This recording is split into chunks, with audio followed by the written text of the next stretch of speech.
A journey I began 2 decades ago, when curiosity and cultures made me step out into the world, led me home to India after decades exploring the world.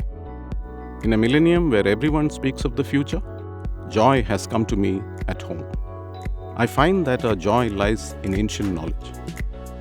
A 5,000-year-old knowledge lives on in all those who still practice the timeless way. Joy and serenity are the gifts I continue to receive from this ancient culture I was born into. Bringing true joy to those who seek it too is the next stage of my journey. Life is lived on the terms that we think Leela is all about. There is a sense of playfulness. Most people don't know this amazing thing, that if you look within 250 meters of your home is amazing joy, is great joy. It's just that you haven't looked. And I'm telling you, I'm tangibilizing it. I'm saying, you find it.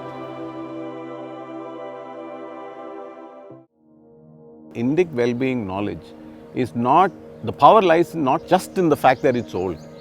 It lies in the fact that it's old and living today, as practiced by millions and millions of people today. And I think it makes it timeless. And what does timeless mean in this context? That it has stood the test of time. People have used it in their lives.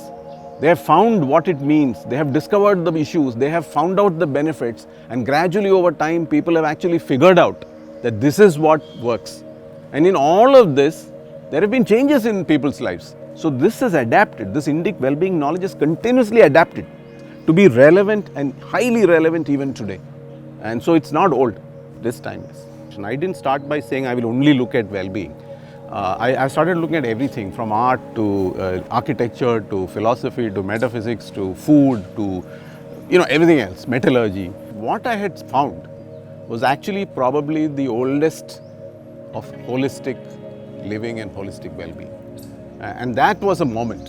And I said, oh wow, I mean, it's all there across so many things. So that was the starting point of saying what I'm going to now build is to take strands from different things, bring it all together and to build something that is then holistic in its nature and can be applied by a human being. And people don't have to go outside that framework to find well-being for themselves. So the framework is basically saying that there are broadly 5 areas that you have to look at and to consider and address in your life to have well-being. So what are those 5 things, 5 broad areas? One, which I call eat right, which is basically about food, but not just about the food, but equally about the process of creating food, the process of consuming food, all of that, right? So eat right.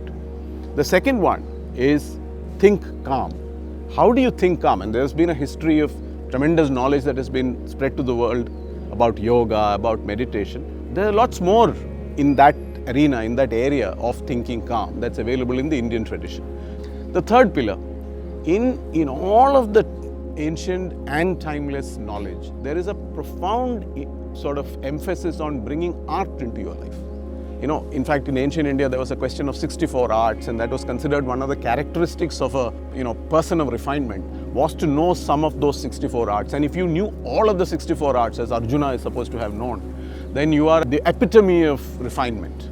The fourth one, the ancient Indians, and to a large extent India even today, considers ourselves as human beings to be very much a part of nature. Not something to go and dominate nature or to be separate from nature, but a part of nature. So I call that live on land. How do you bring nature into life? And the fifth one, I use the term smile. And actually I mean smile. But within that there are actually 2 or 3, I think, very important aspects for us to look at. One is personal care. How do you look after yourself? How do you look good? External beauty is important. It's not that the ancient Indians said it's all internal. No, there was an emphasis on external appearance and how you came across and fitness and things like that. So that's one aspect which is important. Second is intimacy. I think there has been a significant, people are aware of Kama Sutra and the Kama Shastras and all that. Tremendous structured knowledge over many thousands of years built around the ideas of intimacy and how to get a lot in daily life out of intimacy. And the third aspect within Smile is spirituality.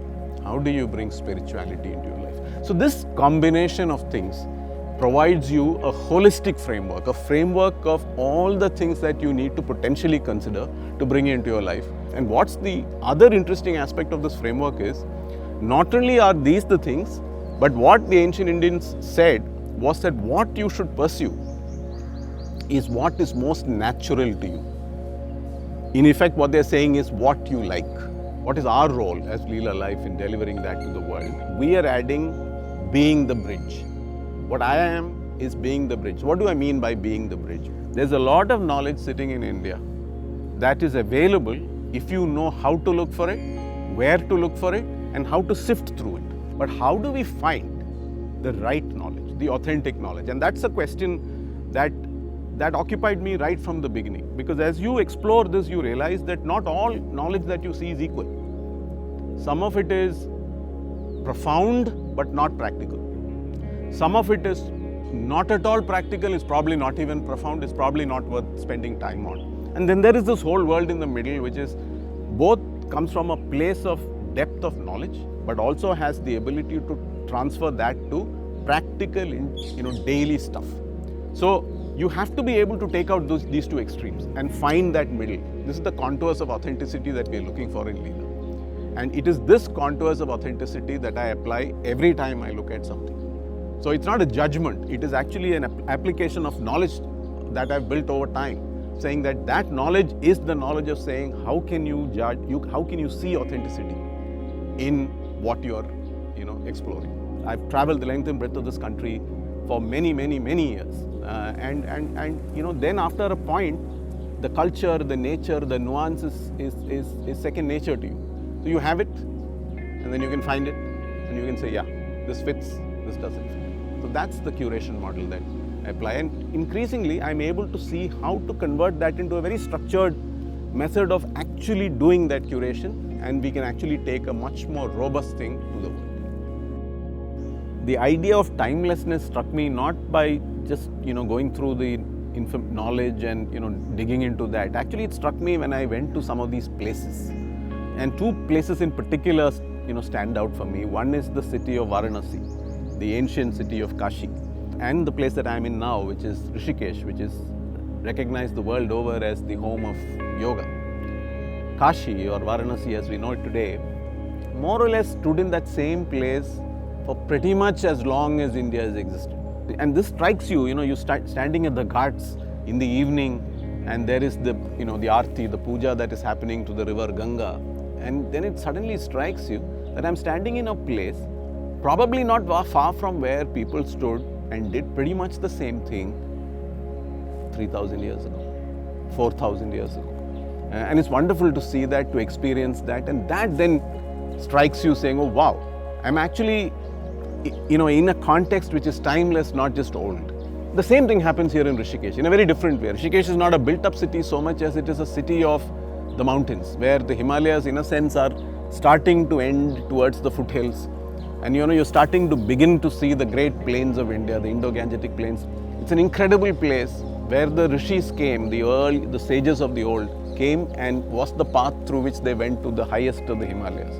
So a lot of the experiential knowledge they gained by going deep inwards and studying themselves happened here.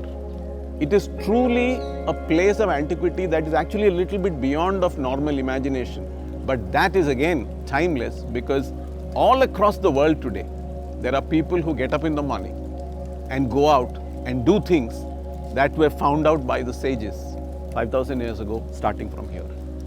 Timeless.